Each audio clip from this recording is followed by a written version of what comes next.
Fala galera, Lelo Gira em mais um Sem Papas. E eu tô aqui com uma lenda do jiu-jitsu, senhor Moisés da CBJJE. Tudo bom, Moisés? Tudo bem, Lelo, graças a Deus. Tudo maravilha, só tenho a agradecer aí a esse convite seu e o seu público.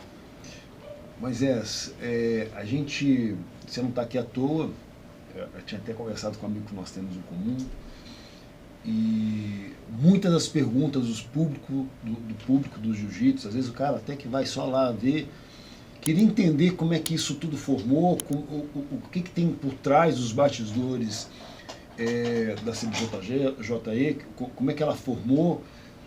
Muita gente ao longo do tempo tentou fazer um evento e pouca gente obteve sucesso, né?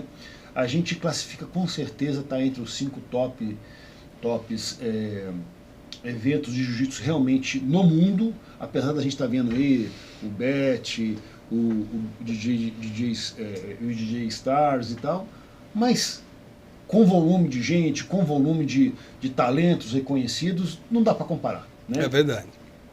Eu queria que você falasse pra gente como é que surgiu a ideia, né? Como é que surgiu o clique, como é que você começou a federação, como é que foi? Você não gostou uma hora da CBJJ, uma hora você falou assim, não podia ter um negócio, como é que isso passou na tua cabeça?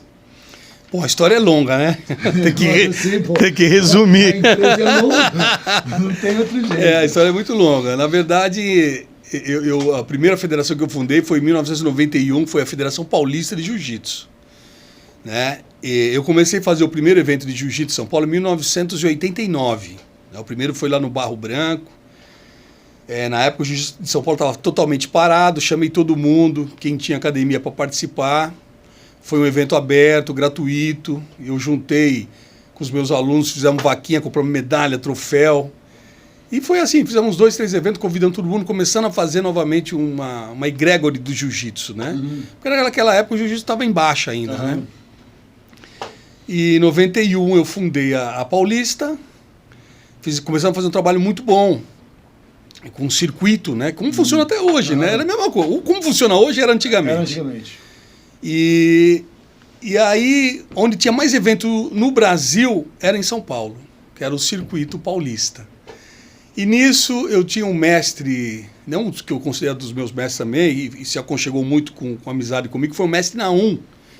É um carioca que estava radicado lá em Catanduva. Uhum. E ele era como irmão lá dos Grace, do Robson, do Carson, né? Sempre me levava lá para conversar com eles, porque eles também tinham interesse. Falaram, pô, como é que esse cara está fazendo tanto evento em São Paulo, mais evento que no Rio? Uhum. Né? E o Robson veio em alguns eventos meus aqui conversar, pô, Murad, vamos juntar, vamos fazer alguma coisa a nível nacional, papapá, a gente sempre estava conversando. Enfim, e eu mantinha meu trabalho na equipe Lotus, dando aula, formando atletas e tudo mais, e fazendo o evento. Naquela época, você tem uma base, eu fazia tudo. Tinha eventos, se você pegar uma filmagem antiga, eu era o chamador, eu era o árbitro. Só faltava entregar a medalha no pódio. Eu fazia tudo até formar os árbitros, formar os chamadores, formar realmente esse trabalho que é hoje um campeonato funcional, né? E, bom, aí depois disso, como a proposta naquela época era que cada professor ficasse 3 anos na frente da federação, então eu cumpri de 91 a 94, fiz meus 3 anos, e aí passamos para outro professor. Agora vai outro. A intenção era trocar. Mas qual federação? A Federação Paulista de Jiu-Jitsu. Que funciona hoje com o Otavinho, Essa federação tem hoje? É a mesma. Que tá com o Otavinho. Que tá com o Otavinho, é a mesma coisa. O logo é igual, o circuito tudo igual. Eu que fundei. Cara, olha aí. Eu que fundei. Não sabia disso. Tem a ata, tem tudo certinho, entendeu? Fizemos uma eleição, né? Que é um evento de muita força, não? Está em São Paulo. Sim. Ela tem uma projeção nacional, né? Sim, já na minha época já era muito forte. Né? Já era muito forte. Inclusive nesse evento, pô, já lutou muita gente boa, o Berig, o Ryan lutava quando veio do Rio, Juvenil, o Saulo Ribeiro, o Royler vinha lutar nesse evento, muita gente. Eu tenho umas fitas lá muito antigas, que eu quero remasterizar para colocar isso em evidência. Cara, foi aí, na verdade, que deu acendeu bem a chama. Bom, e aí depois eu, como passei para outro professor, né, eu comecei novamente a dar muita aula, né, já dava aula, estava sobrecarregado. E também era muito interessante, porque nessa época, nos 3 anos que eu estava no comando da Paulista, a Lotus foi campeã do primeiro, segundo e terceiro ranking. Né? E aí eu falei, bom, vai vencer meu mandato, eu faço questão de passar para outro e vou mostrar que no quarto e no quinto ranking eu tenho condição de ganhar. E foi o que aconteceu. No quarto e no quinto a gente ganhou. Não ficar falando, pô, tá ganhando porque é presidente, aí, né? Presidente, então era outro presidente e a Lotus ganhou de novo no quarto ranking e o quinto. Então, por isso que a gente usa aquelas 5 estrelas da Lotus, que foi um pentacampeão paulista. Bom, muito bem. Aí depois passou os anos e tinha muitos mestres, como o Naum, o meu mestre Saraiva, né, o Romeu Berto do interior, né, a gente tinha muita amizade boa e esse pessoal, os mestres sentiam-se desprestigiados. Falou, poxa, Moisés, quando você estava na Paulista, a gente tinha um acesso, hoje parece que não se respeitam mais os mestres e tudo mais. Era aquela época do pessoal brigava muito do jiu-jitsu, você não pegou essa época, né? Peguei. 92, 93, que o pessoal brigava em qualquer lugar. Via, os caras do Rio de Janeiro iam para as baladas da porrada. Então, eu sou Ryan Grace, pô. Então, era uma época difícil. O filho do Ryan teve aqui, a gente trocou ideia e falou, não quero ir pro lado do meu pai ainda. Nota 10, aquele garoto, inclusive. Demais. Então, nessa época, você imagina, quando chegavam os mestres lá, pô, 8º, 9º grau, numa reunião, ninguém respeitava. E aí eles falam, pô, Murad, você precisa criar uma entidade aí para que a gente tenha acesso e tudo mais. Foi nisso, eu criei a do Estado de São Paulo, 1997, que é a FESP. A FESP. A FESP cresceu tanto que ficou maior que a Paulista na época. Sim. Eu lembro disso. Isso. E, inclusive, existia até uma confusão de alguns competidores que competiam as duas, achavam que era a mesma federação. Só que a festa era mais concentrada no interior e tinha uma final em São Paulo, né, e o circuito paulista era mais na capital. E uma coisa também bem interessante, que nessa época a gente começou a juntar com os outros estados na intenção de formar uma confederação brasileira. E eu sempre falava para o Robson, temos que formar, com o pessoal de Minas Gerais, que tinha um trabalho muito organizado também.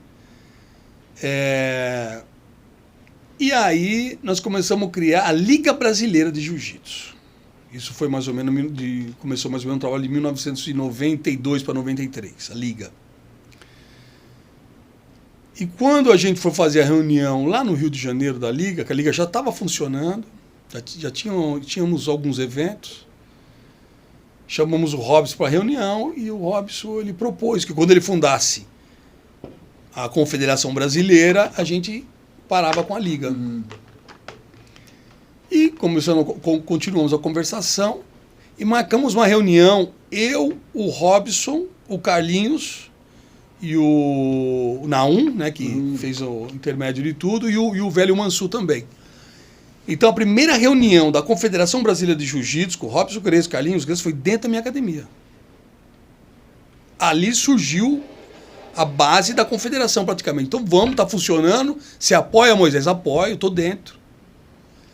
E cada evento da confederação naquela época, eu levava 3, 4 ônibus de São Paulo. Eu ajudei muito. Uma das coisas que ajudou, então, que você tinha volume de atleta também. Tinha volume. A gente foi assim, pô... foi primordial para a Confederação São Paulo. Porque naquela época São Paulo... sem atleta não há campeonato. Campeonato não é parede. Exatamente. Não. No Rio já tinha muito praticante, lógico, que pô, a meca do jiu-jitsu. Depois virou, né? Depois fortaleceu mais ainda, mas precisava vir gente de fora. Né? Então quem mais levava gente de fora era São Paulo. Era a nossa entidade.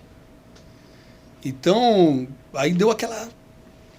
Subiu, né? Aquele calor da Confederação, embalou. E aí começou a ter um pouco de ciúmes, né? O Otavinho comandando a Federação Paulista. Ele, até hoje lá? Ele pediu para o Carlinhos barrar a FESP, a Federação do Estado, para não deixar a FESP participar na Confederação Brasileira.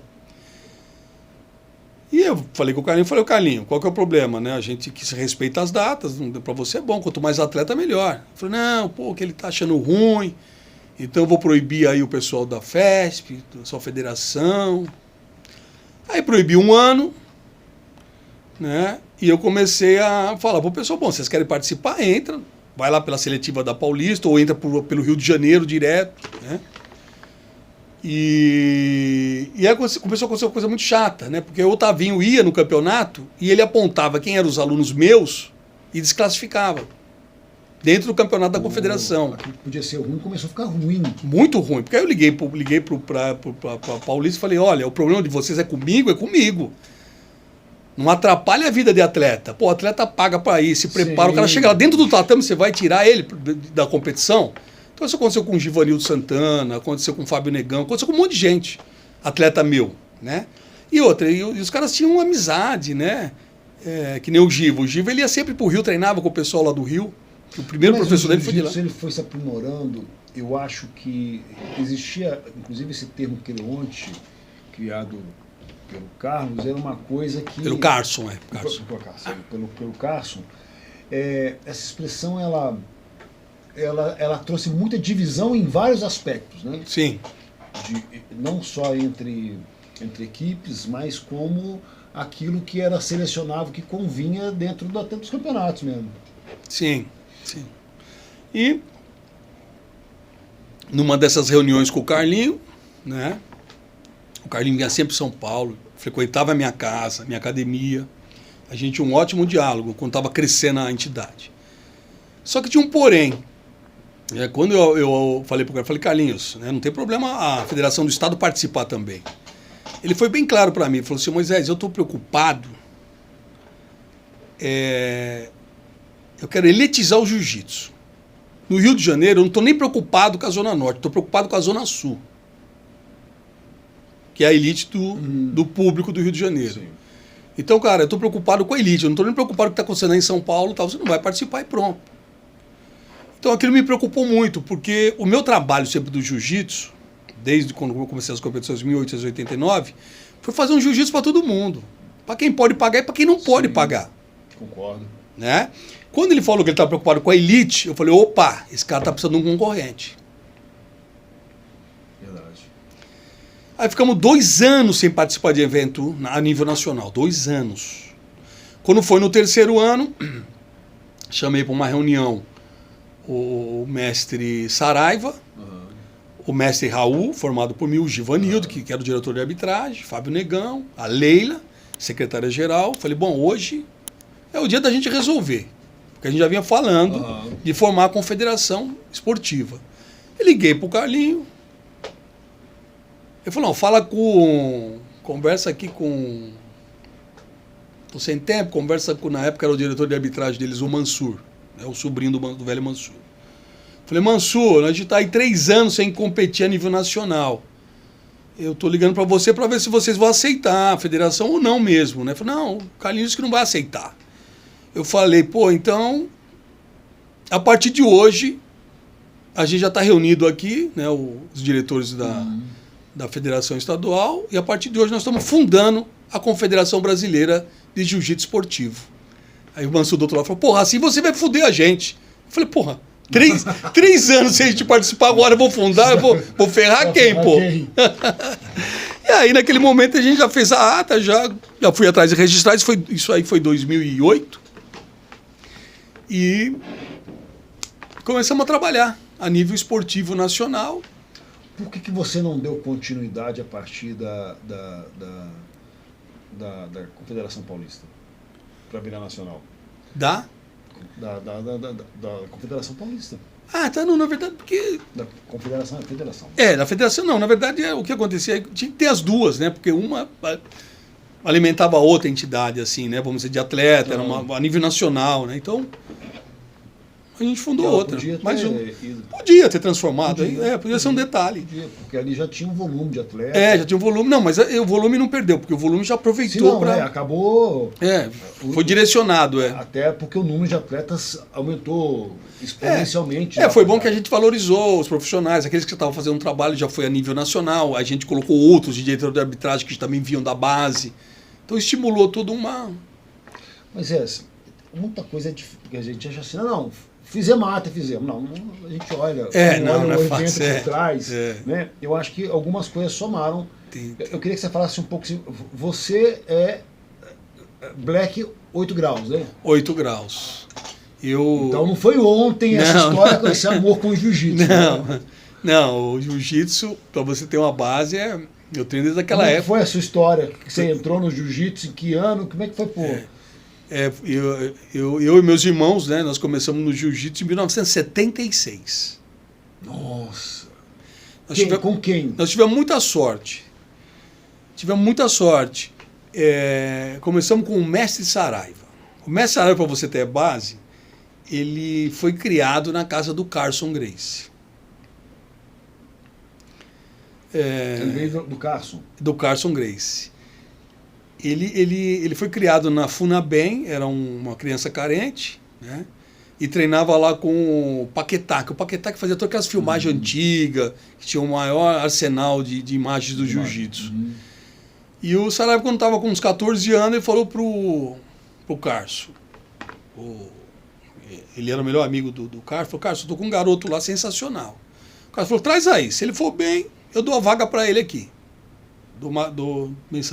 Libera a mensalidade para vir treinar com o pessoal aqui. É porque a história do Cássio é o seguinte, você pagava a primeira mensalidade, depois não pagava mais. Exatamente, um coraçãozão de pai. E aí o Saraiva, o Cássio já ficou doido com o Saraiva. Falou, vem para cá e vai morar em casa. E o Saraiva, ele era um dos melhores lutadores do Brasil. Nessa época, que ele estava no Rio de Janeiro, ele era o sparring número 1 do Hollis Gracie. O Hollis que morreu de asa delta. E o Saraiva, algumas vezes, ele me confidenciou. Ele falou assim, olha, Moisés, é muito chato eu falar hoje que o Hollis, agora que o Hollis faleceu, que ele era muito amigo meu. O único cara no Rio de Janeiro que conseguia finalizar o Hollis só era eu. E ele também me finalizava. Sim. Era... Porque ele conseguia ter um treino de evolução. O treino de evolução era os dois. Né? Pau a pau. Era o Saraiva e o Hollis. E eu falava, caraca, será que o Saraiva, Fiquei quieto, né? E num dos encontros lá no Rio de Janeiro com o Robson, que não me levava, saímos para comer uma pizza lá com o Paquetá. O Paquetá contou toda a história para mim. Falou assim, olha, o Saraiva era como um filho meu. E você sabe que ele era o único cara que finalizava o Hollis?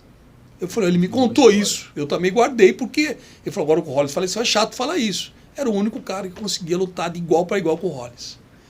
Então você vê a qualidade de ensino que nós tivemos oportunidade de começar. O Saraiva. Então o Saraiva ele conseguiu um emprego através da Funabem do Rio de Janeiro. Existia uma Funabem lá na minha cidade, em Mugimirim, no interior que eu morava. Ele foi transferido. Na semana que ele anunciou lá jiu-jitsu, meus irmãos começaram. E na outra semana eu comecei.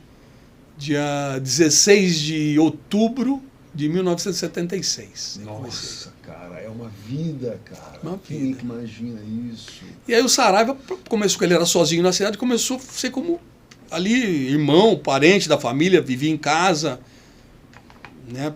Mas por que você escolheu o jiu-jitsu? Por que teus irmãos foram? É por uma questão de defesa pessoal? Foi uma... Porque o jiu-jitsu em 1977, né? É isso? 76. 76. Cara, ninguém conhecia, nem imaginava. Não sabia. Imaginava. Na cidade tinha karatê, tinha outras coisas, né? Cidade pequena, mas a gente não gostava, olhava assim, não gostava. E em São Paulo, na época, meus primos treinavam judô. Então, às vezes, a gente assistia o treino deles de judô, achava bacana. Legal. Muita queda e tal, bacana.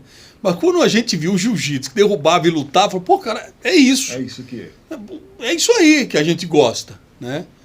E praticamente... Você teve uma vida de competidor?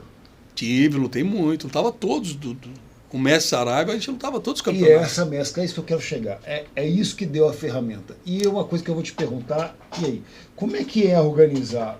Cara, eu imagino que seja foda, que não passa na cabeça de ninguém. Mas assim, você tem que organizar. Não é só o tatame. Você tem que criar regra, você tem que colocar os caras num nível padrão de árbitro, um nível padrão de tempo, de time, de entrada, de saída. Eu fiz questão da gente entrar por aí, para o cara que está ouvindo entender, porque você foi o cara do jiu-jitsu. Mas para se tornar o que se tornou a CBJJE, precisa de um cara muito mais administrador, com a cabeça administrativa, empresário, do que só lutador de jiu-jitsu. Isso que te fez o diferencial que você é. Exatamente. Como é que isso tudo foi se organizando na tua cabeça? Então isso aí tinha que ter um nível de 360 graus, como você está falando. Não adiantava ser bom só numa coisa. Você tinha que ser bom num monte de coisa. Um monte de coisa. É, exatamente. Bom, eu acho que isso aí é Deus, né? Deus que me deu essa oportunidade de ter essa cabeça boa. Mas você não teve nada que se inspirou? Isso foi acontecendo naturalmente? Olha, quando... Por exemplo, como é que você fez as regras, por exemplo?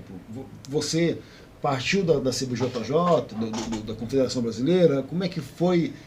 Hoje é um pouco diferente, né? Inclusive. Se eu falar para você hoje, por exemplo, hoje tem inúmeras coisas na regra que foi eu que introduzi, que funciona em todas as entidades. Foi eu que eu coloquei. Por exemplo, a primeira competição de faixa branca foi a confederação que fez.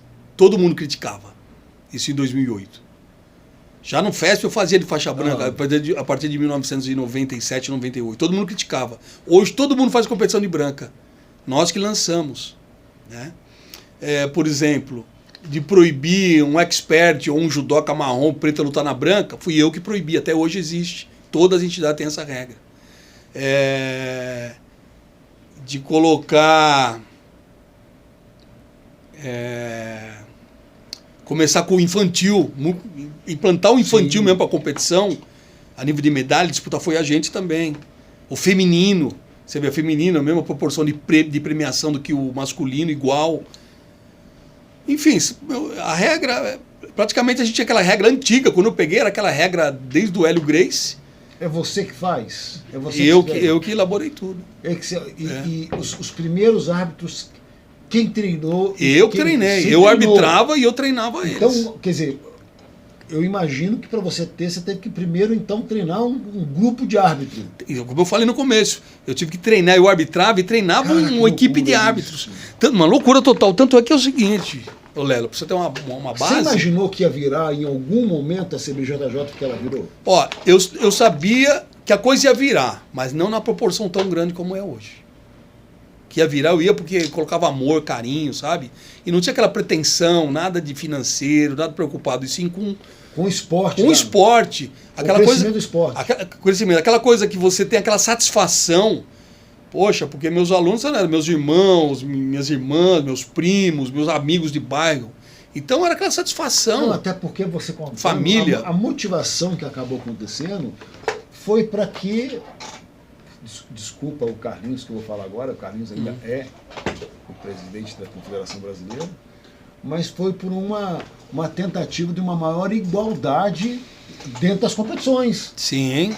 Sim. O que te motivou não foi a concorrência. Não. Te motivou, não foi falar, vou virar um concorrente, não. Não. O que te motivou assim, eu preciso de uma coisa que cria um equilíbrio e acabou acontecendo isso. Exatamente. Porque essa barreira quebrou lá, né? Exatamente, que tem acesso.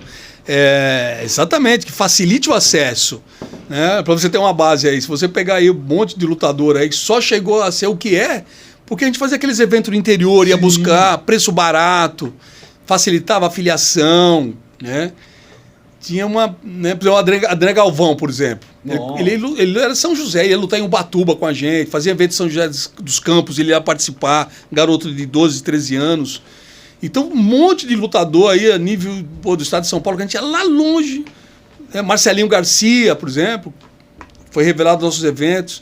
Então, eram atletas que eles não podiam sair da cidade deles. Não tinha grana para sair, para viajar. Então, a gente tinha que fazer evento lá. E aí começava a despertar. Pô, aquele garoto é bom. Aí conseguia patrocínio, um apoio daqui, dali. Aí vinha lutar na capital. Isso não era um problema também? Porque depois disso você tem que, então...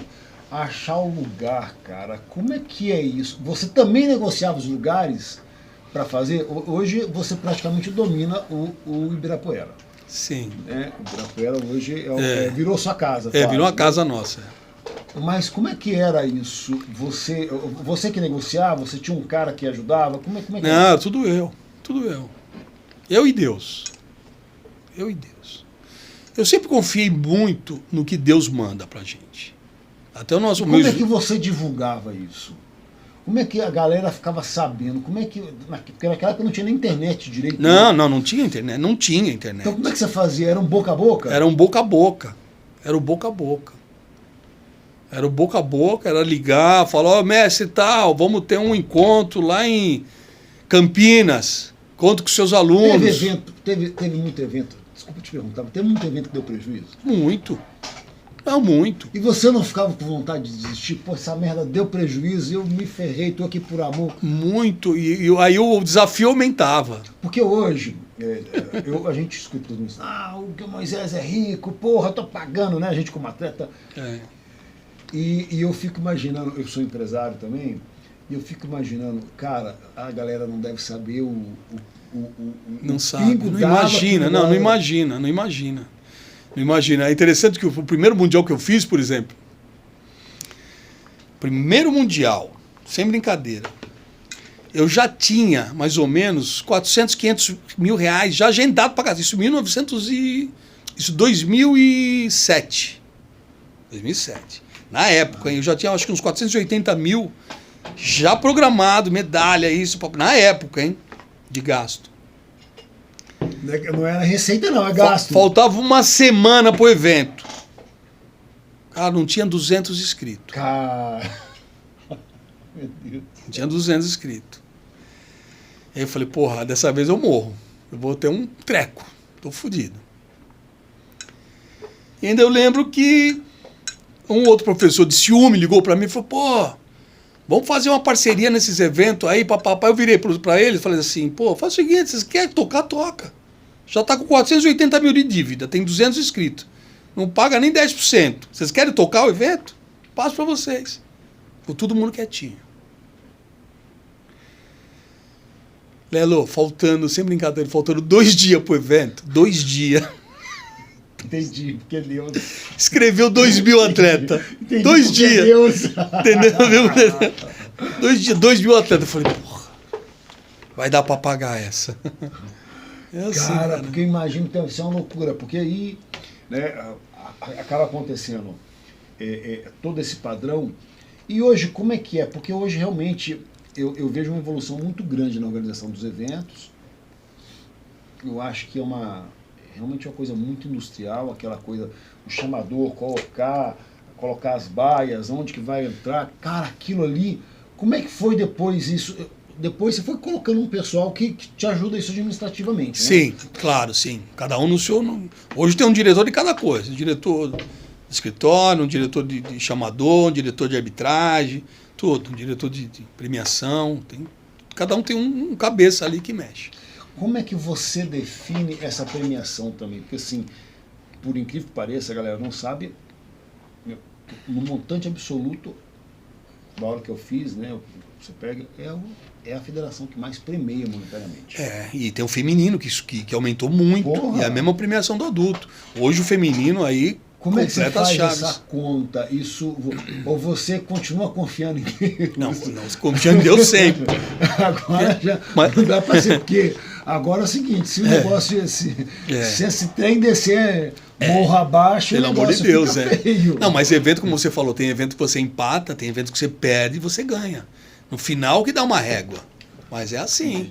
Tanto é que você pode ver aí, tem muita gente que começa a fazer evento e depois para. Não, quando eu falei que você é uma lenda, é uma lenda mesmo, porque tocar como uma coisa aconteceu, eu falo com toda segurança, isso aqui é dados que a gente está tendo. Tá entre os top 5 fácil, por exemplo, você pega a DCC, a DCC é grande, mas cara, você tem shake enfiando dinheiro à torta direita ali. Os caras falam, vamos fazer um negócio, quanto precisa? 1 bilhão, 2 bilhões, o cara faz. Agora fazer um negócio desse... Na raça. Cara, na raça. Você tá maluco. Por que você falou no Ibirapuera, né? Por que eu faço muito lá?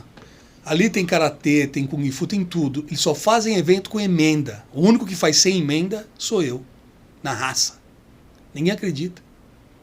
Não, a gente vê que realmente a porta é totalmente aberta para o jiu-jitsu ali. É uma coisa muito louca que a gente também se sente em casa, né? A gente que é competidor, a gente se sente em casa ali realmente quando a coisa acontece. E eu acho que a administração disso é uma coisa muito fantástica a fazer o que tem que fazer. É uma coisa muito louca, né? E aí eu queria entender outra coisa. O porquê também fazer eventos, mesmo nessa linha, que são longe. Tem evento que eu olho lá que você está fazendo. Porque parei agora porque eu sou assíduo competidor nas duas federações, até nas três, eu também sou JP. Mas, cara, se eu quiser, igual a gente estava falando aqui um pouco antes de entrar no ar, se eu quiser lutar o ano todo, eu vou encontrar na CBJJI.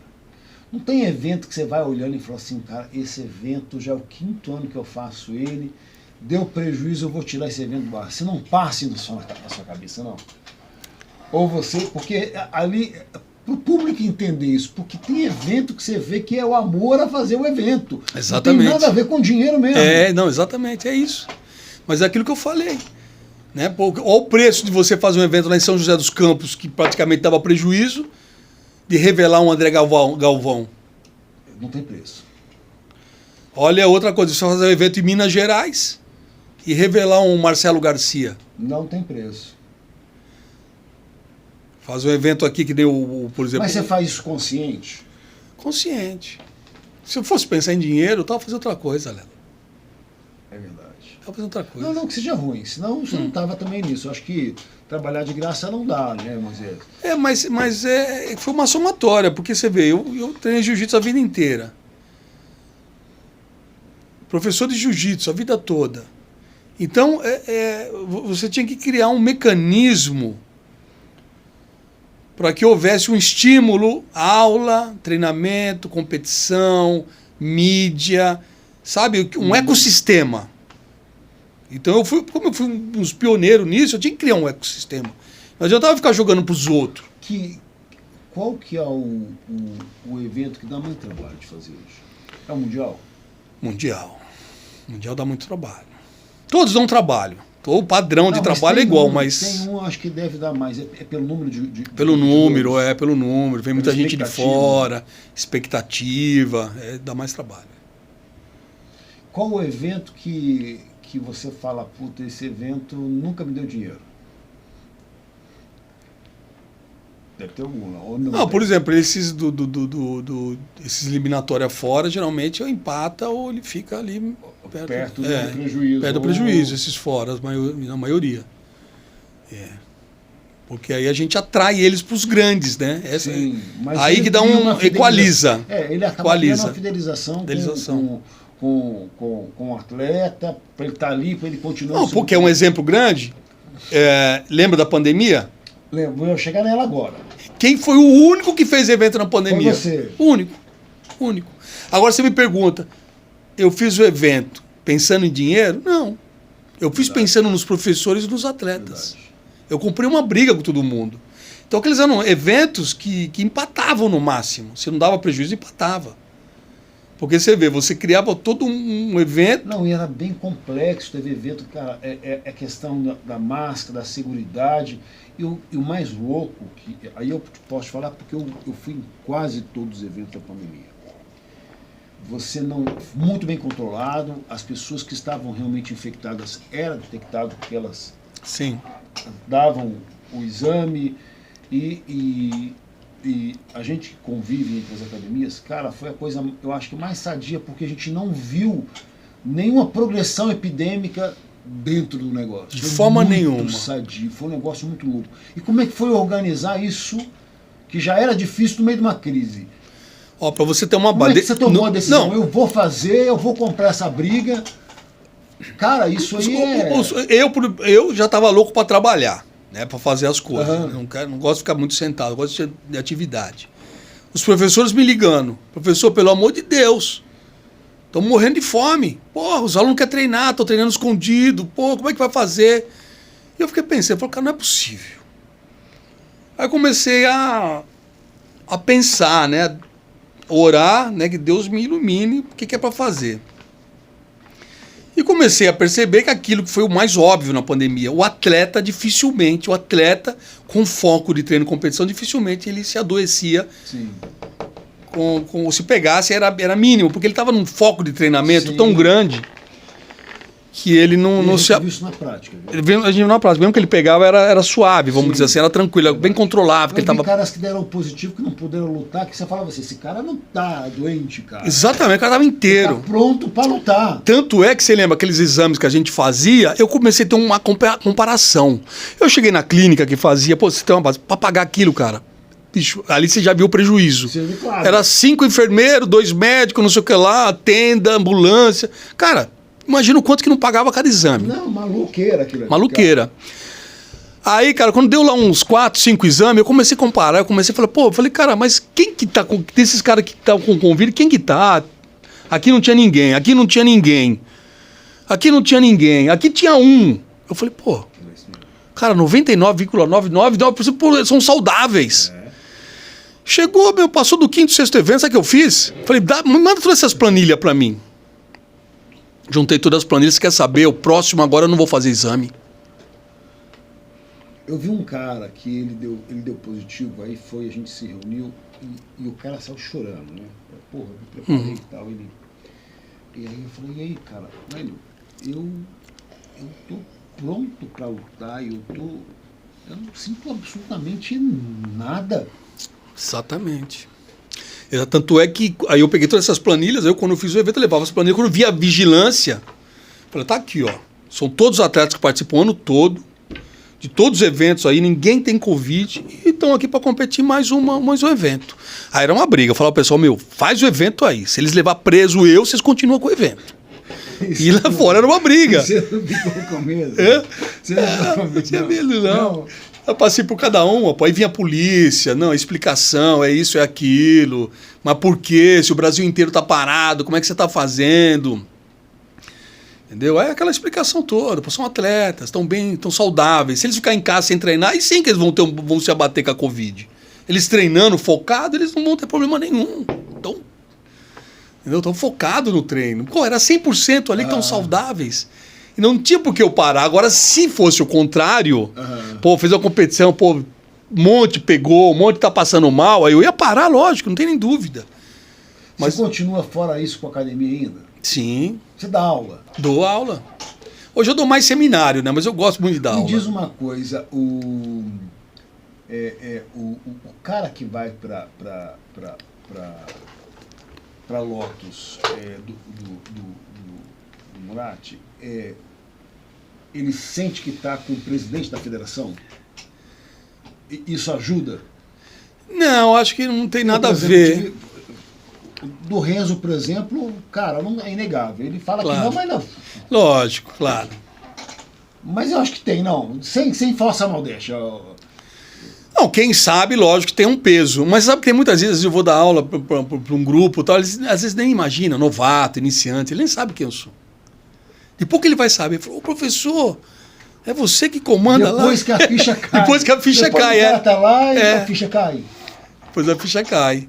Às vezes ele tá ali, ele não...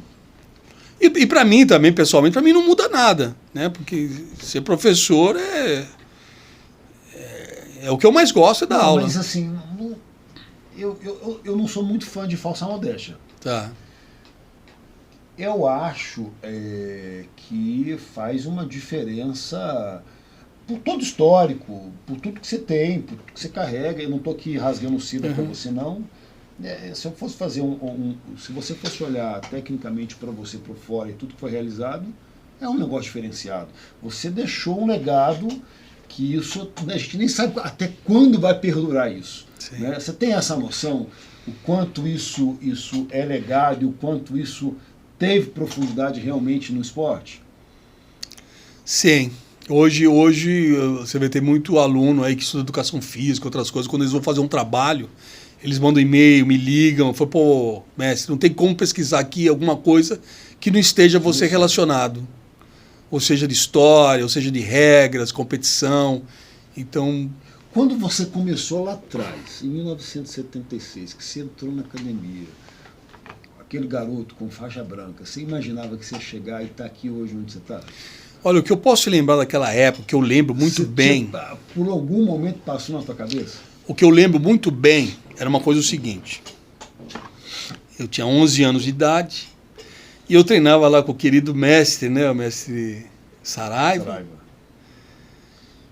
E eu treinava aquela coisa maravilhosa. Eu falei, poxa, como é maravilhosa essa luta, essa arte, né? Eu ficava assim... Qualquer palavra dele, para mim, entrava assim, né? Um grande brilho. Mas eu pensava assim, tem mais coisa esse jiu-jitsu. Já é muita coisa que eu estou aprendendo, mas eu sei que tem mais. Então aquilo entrava em mim como tinha um mistério a mais a descobrir. Isso eu sabia, desde 11 anos. Tem uma coisa a mais. E o que é esse a mais? Aí eu também comecei a ir atrás desse a mais. Tem muito mais coisa. Além do treinamento físico, além da luta, tem o elo espiritual, tem o elo de realização. E esse... Então fez com que eu desde... Por exemplo, eu ia na academia 11 anos, eu levava um caderno de desenho, acabava a aula, eu ficava desenhando as posições. Eu ficava escrevendo tudo que o professor falava. Então ali eu já tinha, você vê, se eu pegar, eu tenho apostila, desde que eu fazia apostila do treinamento, coisa de que loucura, 40 anos atrás. Eu já fazia apostila, isso, aquilo. Os teus irmãos não seguiram esse caminho de legado, né? Não que eles não treinaram, sério, mas não seguiram esse caminho de legado. Eu sou o número qual dos irmãos? Eu sou o terceiro. O caçula dos homens. Aí depois tem 2 meninas também, todos faixa preta. Inclusive as meninas? Sim. As meninas foram as primeiras lutadoras de São Paulo. As primeiras. E todo mundo começou na mesma época, praticamente? Os 3 irmãos, sim. As irmãs depois começaram mais comigo aqui. Os irmãos todos 8 graus? Não. O Ali é 8 grau. O Ali 8 grau. O Elias, ele é artista plástico, né? Desenho plástico, então ele não fica preocupado com grau, com nada. Eu conheço o Elias, está sempre lá nos eventos e tal. Não, aquele é o Ali, o 8 grau. O Elias vai raramente, ele vai. O Elias já... O Ali é tranquilo, mas o Ali lutou? Já lutou muito também. Já lutou muito. Muito tranquilo o Ali. Vai tranquilo, bem na dele. Tranquilo. Primos também, os primos, toda a família, foi muito família, né? Eu sempre carei o jiu-jitsu como família, né? E até outro dia eu estava até citando, tem um primo que era muito bom, faixa branca, ele chegou até 4 graus, só que ele tinha nível de azul. E aí passou um tempo, acho que ele criou coragem, ele não treinava mais, tinha mudado de cidade para estudar, ele ligou para mim e falou assim, ô primo, posso te perguntar uma coisa que eu sempre quis perguntar e nunca tive coragem, agora pelo telefone fica mais fácil? Pô, eu treinei com você aí uns 3 anos, e eu dava trabalho para roxa, ganhava de azul, e eu nunca passei da branca 4 graus. Qual que era meu defeito, primo? Eu falei, o seu defeito era ser meu primo. Não vou te dar esse mole, não. Porque ser familiar... Não vou te dar esse mole, não. Ser familiar era mais difícil, entendeu? Porra, ele não ficou puto contigo, não? Ficou quieto, né? Eu falei, mas eu vou te falar a verdade. Eu falei, eu errei com você. Hoje, pensando bem, eu devia ter te dado a faixa azul. Eu falei, você se considera um faixa azul. Porque você tem nível, sempre teve. O problema é esse, porque eu, como primo, te dar a faixa azul, eu não queria jamais... Acho que são 2 faixas. Alguém duvidasse de alguma coisa. As mais esperadas. É óbvio que a preta é mais, não me discutível. Mas eu acho que a azul é tão esperada quanto, porque aquele momento que você fala, puta, eu não sou mais faixa branca. Né? Eu virei essa página, eu tô colorido, eu não preciso mais treinar com kimono sem faixa, tirar foto sem a faixa. Né? Existe muito isso. A gente nem percebe muito, mas você vê, essa semana mesmo eu estava dando aula lá na ilha pro pessoal, tinha um garoto que estava voltando. E ele... Foi interessante, porque nessa primeira aula, tava todo mundo de kimono ali já, aí tinha alguns pais de alunos que queriam fazer uma primeira aula. Eu falei, vamos fazer o seguinte, nós vamos fazer aqui um treinamento de defesa pessoal. E como esses pais estavam sem kimono, eu falei, todo mundo pode ficar só de calça de kimono, se quiser ficar só com a faixa, fica. Que os pais dos alunos vão treinar e a gente vai... Aí um falou, porra, que alívio, eu não vou usar branca. Que alívio. Faixa branca, mas o cara, ele não quer sair na foto com a faixa branca. Exatamente. Ele tira foto, você vai dar um treino sem kimono, é o dia que ele ama ir, porque ele se sente incluído. Exatamente. Então, cara, e aí ele pega a faixa, e é muito louco isso, porque você pode ver o seguinte, o cara pegou a faixa preta, ele, se você passou por isso, ele também larga um período, ele dá uma relaxada. Você passou por isso? Não, você dava aula, né? Eu sempre dava aula, nunca larguei. Mas você pode ver nos teus alunos, cara, pegou a preta, você pode esperar que daqui a pouco ele não vem. O que acontece com o preta, o que acontece com todo mundo, né? Claro, já aconteceu comigo, com todo mundo. Às vezes você pega a preta e fala, pô, eu preciso dar um gás na preparação física pra mostrar que eu sou o cara, né? E às vezes a pessoa cai no erro de querer treinar outras coisas, a musculação, muita coisa. Não que não faça, é bom fazer. Mas às vezes dá esse time do jiu-jitsu achando que outra coisa vai te dar um suporte quando você. Ali, pelo contrário, você vai apanhar mais. Vai apanhar mais ainda. O cara dá uma parada. E a maior parada que acontece nas faixas coloridas também é azul. É isso mesmo, porque é uma grande conquista, né? Passou daquele período da branca. Dá aquele negócio e ele para, entendeu? Você já observou isso aí, entendeu? E esse sucesso também, Lelo, é uma questão sempre de você ser honesto com os outros e com você mesmo. Aqui eu estou falando da graduação. E uma coisa que eu recordei agora aqui, desde quando eu comecei, arbitrava as lutas e orientava eles. E como a minha equipe era o maior número, sempre desde o começo, era regra. Você pode perguntar para qualquer um antigo. Se der 0-0, se tiver aluno meu lutando, a vitória é do outro. Eu já avisava antes na academia. Sério? Sempre foi assim. Mas você não acha que isso também é injusto? Mas eu prefiro. Eu falava para meus alunos, tenta fazer alguma coisa. Se for 0, empatou, 0-0, 2-2, 3-3, eu vou dar pro outro. Mas se for 0-0 e o teu aluno teve mais objetividade... Eu dava pro outro. Pode consultar com quem for. E a minha orientação também pros meus árbitros era essa. Dá pro outro. Porque o aluno meu já sabia que ele tinha que fazer alguma coisa. Sair do empate. E você falava isso na academia? Falava, avisava antes. Só se empatar eu vou dar pro outro. O cara não saía da academia. Muito. Eu vou carregar isso. Ficou ruim. O Yuri luta. O Yuri lutou até o juvenil. E agora foi lá nos Estados Unidos, lá foi, acho que terceiro lugar, pegou lá no evento lá da IBJJF, em Miami, lutou lá, na Master Preta, lutou. Ele lutou lá? É, Master Preta, Pegou terceiro lugar, muitos anos que não lutava. Mas o Yuri é casca grossa, viu? Casca grossa. Mas ele Leão de academia. Ele tá treinando direto? Tá treinando direto. São quantos filhos? Eu tenho o Yuri, o mais velho, depois vem o Caron, que é faixa roxa, também treina, compete. Tem o Muhammad, esse é faixa branca, tá ainda, vai treina, para, né, mas deve voltar a treinar. E a pequenininha minha, que é de 5 anos, que é a Rasbin, que também leva muito jeito pra luta. Ela brinca comigo, né?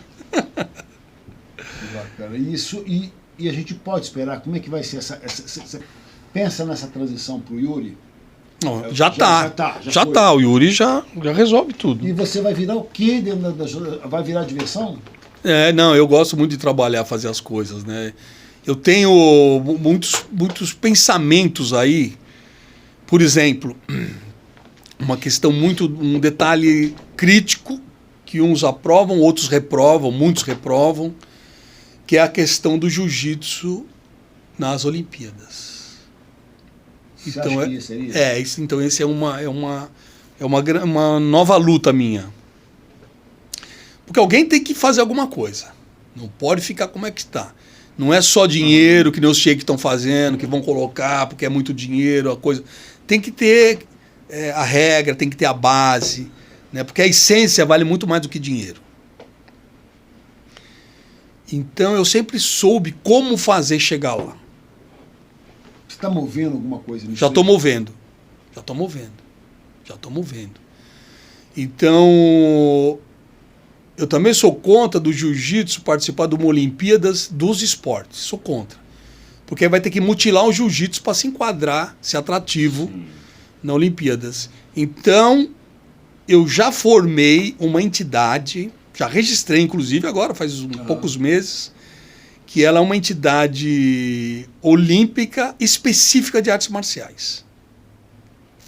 E já estou em conversação. É um passo grande, hein, mano? Passo grande, mas necessário. Grande, cara. Mas se você voltar a 1990, se voltar a 90, é, o que você é a mesma fez, coisa. Mas eu te falei, já. Mas é porque eu acho que você realmente deixou um legado, escreveu a história. A gente tem assim, e mais. A última vez que o Hiram esteve aqui, a gente conversou muito sobre os Gracies, né? E ele falou, cara, hoje a gente é tão legado, só de ter sobrenome Gracie já é um legado. E ele disse o seguinte, ele quer fazer um projeto social, inclusive, está falando, agora o difícil vai ser deixar um legado sem um sobrenome, eu estou tentando fazer isso. Né? E aí eu vou dizer para você, eu acho que é muito mais difícil, falando a verdade aqui, que o nosso programa é sem papas, aqui a gente não tem, claro, passa a mão em nada, eu acho que é muito mais difícil no mundo do jiu-jitsu deixar um legado sem ter sobrenome. É muito difícil. Muito mais difícil. Muito mais difícil. Muito mais difícil. E ele falou, o moleque tem 23 anos, se depois ver, esse sobrenome, eu sei que é uma herança para mim, me facilita. Muito. Né? E eu acho que é um passo muito grande. E por que até hoje não virou? Não tem uma Olimpíada de luta? Por que você acha que até hoje isso não aconteceu? Faltou quem fizesse? Eu acho que falta colocar inteligência na coisa. Não é dinheiro, é inteligência. É estratégia. E é uma coisa que eu gosto, de estratégia. Mas eu acho que para você falar em estratégia, falando você, Moisés, é mais fácil, porque você já vivenciou, já passou. Acho que a experiência da estratégia não é só a estratégia. Né? Acho que precisa isso aí. Agora, a gente já teve, eu acho que 2015, 2016, ficou um boato muito forte que ia virar um esporte olímpico. E não virou. Por que não virou? Você sabe? O que está barrando isso? Porque é um esporte muito diluído. Hoje a arte marcial mais diluída, né, no mundo. Estados Unidos, por exemplo, a polícia é obrigada a fazer jiu-jitsu. Em Dubai, nas escolas virou matéria. É a única arte marcial que você fala. O pessoal tem muito comentário de muita coisa.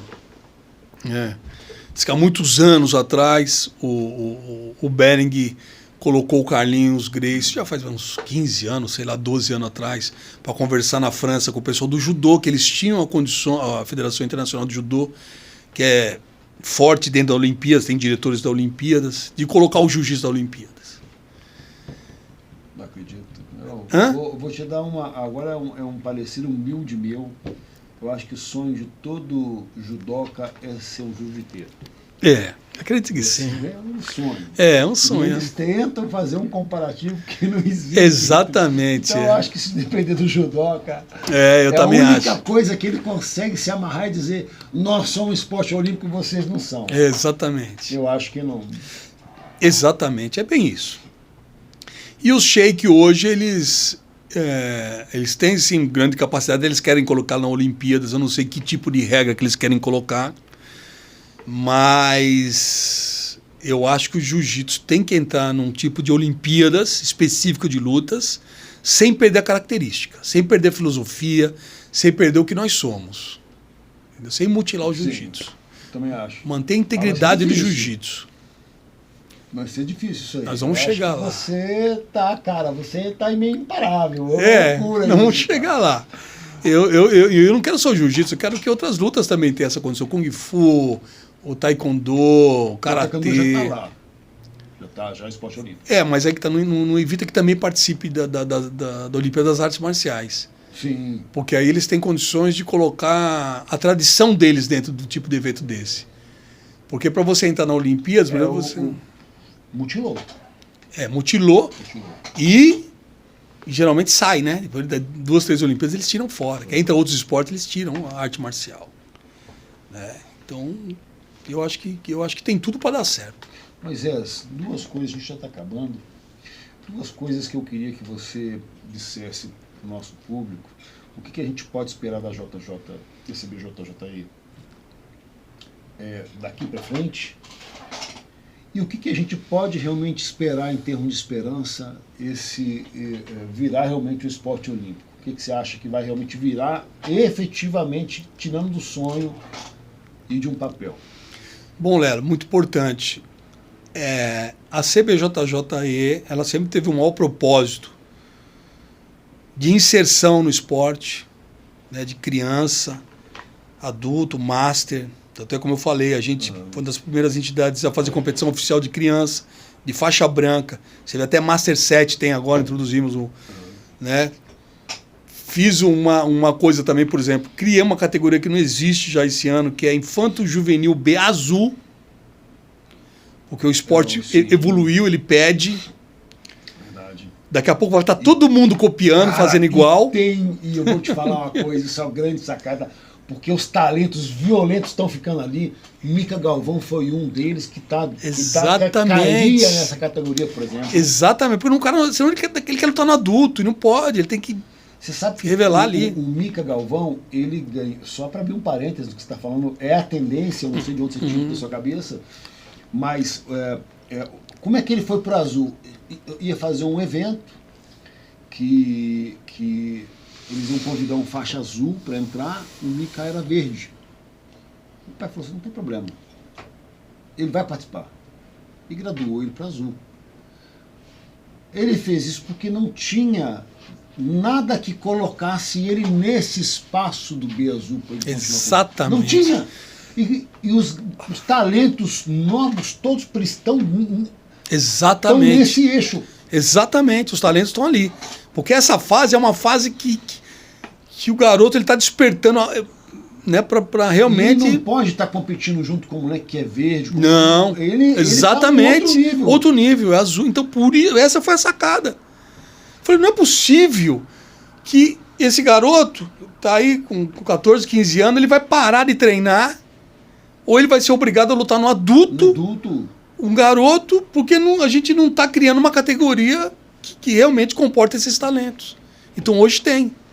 Então Infanto Juvenil Azul tem. Não tem dúvida que isso aí vai pegar para todo mundo. Exatamente, já pegou. E agora a questão da Olimpíadas é muito importante frisar que não é a Olimpíadas comum do esporte, não, jamais, também sou contra. É uma Olimpíadas específico de artes marciais, com o jiu-jitsu, sem perder nenhuma característica dele, e disputado de 3 em 3 anos.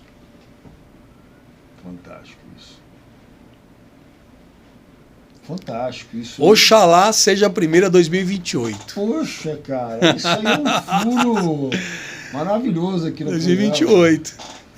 Eu penso assim, 2 tipos de categoria, que é a amadora, que é o nível de competição que já existe hoje, a amadora, e a profissional. Que é realmente, aí a profissional seria... Não vai ter massa, não tem nada disso. É a Olimpíada mesmo. Não há caras maiores a performance dentro dessas 2 categorias. No amador entra tudo. Entra master, entra tudo. O cara pode ser... não dividido, né? O cara que tem 40, ele vai lutar com o cara de 20, é isso? Não. No amador por isso que eu disse, sem mutilar o jiu-jitsu, é a mesma regra. Tá. Então vamos dizer, o cara vai competir lá no Master 2, ele pode ser campeão olímpico amador de jiu-jitsu. Agora, o profissional, aí sim é só uma categoria. O profissional. Aí o profissional é a seleção do Brasil, é a seleção do México, a seleção dos Estados Unidos, a seleção do Canadá, aí sim é só seleção. Não importa se o melhor deles lá é um faixa marrom, tudo bem, vai lutar com os pretas. Ele que traga a seleção dele. Aí é o profissional. Aí é os top. Cara, que fantástico. Vamos torcer, Moisés, para isso acontecer de verdade. Sim, Muito. Isso aí se depender de mim, Deus proteger vai dar um upgrade. E abrir o caminho, eu acho que é isso. A gente tem que chegar lá, entendeu?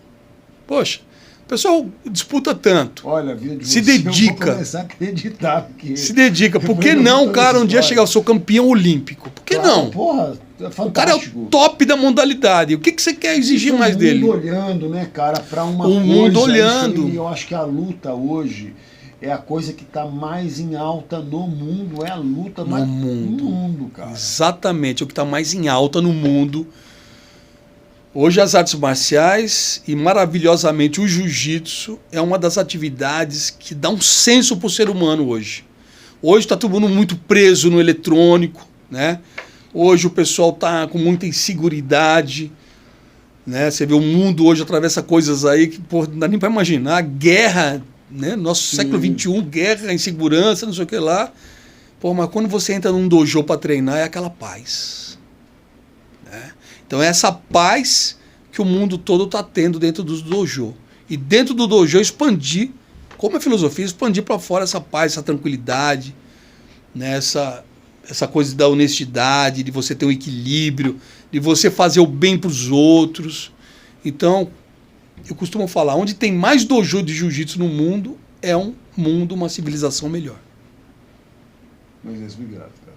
Obrigado. Você, pô, pelo convite. Pô, top demais. Foi muito acima da expectativa. Por favor. Ô, galera. Já estou esperando o próximo. Com certeza virá. Já está devendo. É isso aí. É um conteúdo que eu acho que é novo para todo mundo. Para você que está no nosso canal, para continuar assistindo, eu peço que vai lá, se inscreve, aciona o sininho para você ver mais, deixa aquele like e valeu. Valeu, Moisés. Elô, agradeço muito.